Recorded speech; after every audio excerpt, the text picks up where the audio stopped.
சோழ சாம்ராஜ்யத்தின் வரலாற்று சுவடுகளை மீட்டெடுக்கும் விதமாக நாகையில் பொன்னியின் செல்வன் என்ற ராஜராஜ சோழன் காலத்துக்கு சாட்சியாக உள்ள சூடாமணி புத்தவிகாரில் அகழ்வாய்வு செய்ய முதற்கட்டமாக ட்ரோன் மூலம் சர்வே செய்யும் பணியை தமிழக அரசு தொடங்கியுள்ளது.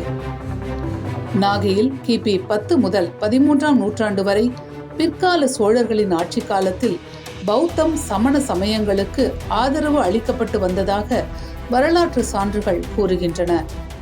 தற்போது மலேசியா என்று அழைக்கப்படும் அப்போதைய கடாரத்தில் இருந்து வணிகர்கள் இங்கு வந்து சோழ நாட்டின் நாகை துறைமுகத்திற்கு வந்திறங்கிய போது அங்கு அவர்கள் பாதுகாப்பாக தங்குவதற்கும் வழிபாடு செய்வதற்கும் மாமன்னர் ராஜராஜ சோழன் அனுமதியுடன் புத்த விகாரம் கட்டப்பட்டது. இந்த சூடாமணி புத்த விகாரம் நாகையில் தற்போதுள்ள பழைய நீதிமன்ற வளாகத்தில் உள்ளதாக ஆனைமங்கலம் செப்பேட்டில் குறிப்புகள் இருப்பதாக வரலாற்று சான்றுகள் கூறுகின்றன. நாகையில் உள்ள பழைய நீதிமன்ற கட்டடத்தின் வடகிழக்கு அடித்தள பகுதியில் இருக்கும் மூடப்பட்ட சுரங்கப்பாதையை திறந்து தொல்லியல் துறை ஆய்வு செய்ய வேண்டும்.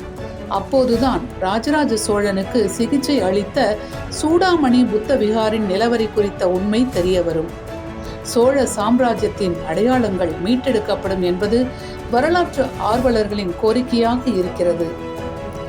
இதையடுத்து நாகையில் உள்ள சூடாமணி புத்த விகார் உள்ளிட்ட 8 இடங்களை அகழ்வாய்வு செய்ய தமிழக அரசு உத்தரவு பிறப்பித்திருந்தது. தொடர்ந்து தமிழர்களின் தொன்மைகளை மீட்டெடுக்கும் வகையில் நாகையில் பழமை மாறாமல் புதுப்பிக்கப்பட்ட பழைய நீதிமன்ற வளாகத்தில் உள்ள சூடாமணி புத்த விகாரை ட்ரோன் மூலம் சர்வே செய்யும் முதற்கட்ட பணிகளை தொல்லியல் துறை அதிகாரிகள் ஏற்கனவே மேற்கொண்டனர்.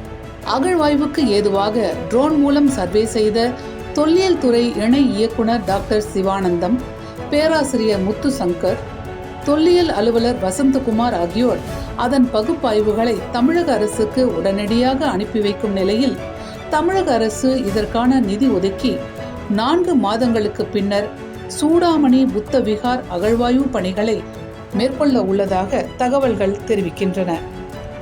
நாகையில் உள்ள சூடாமணி புத்த விகார் உள்ளிட்ட சோழர் கால தமிழர்களின் வரலாற்று சுவடுகளை தொல்லியல் துறை மூலமாக தமிழக அரசு மீட்டெடுத்து வரும் செயல் வரலாற்று ஆர்வலர்களிடையே பெரும் மகிழ்ச்சியை ஏற்படுத்தியுள்ளது. இதேபோல ஏற்கனவே அக்காலகட்டத்தில் இருக்கப்பட்ட அந்த சிலைகள் பிற நாடுகள் உள்ளிட்ட பல்வேறு பகுதிகளிலும் இருப்பதாகவும் அதை மீட்டெடுத்து கண்காட்சியில் வைக்க வேண்டும் எனவும் அவர்களது எதிர்பார்ப்பாக உள்ளது. ஒளிப்பதிவாளர் குமாருடன் நாகப்பட்டினத்திலிருந்து செய்தியாளர் விஷ்ணுவர்தன்.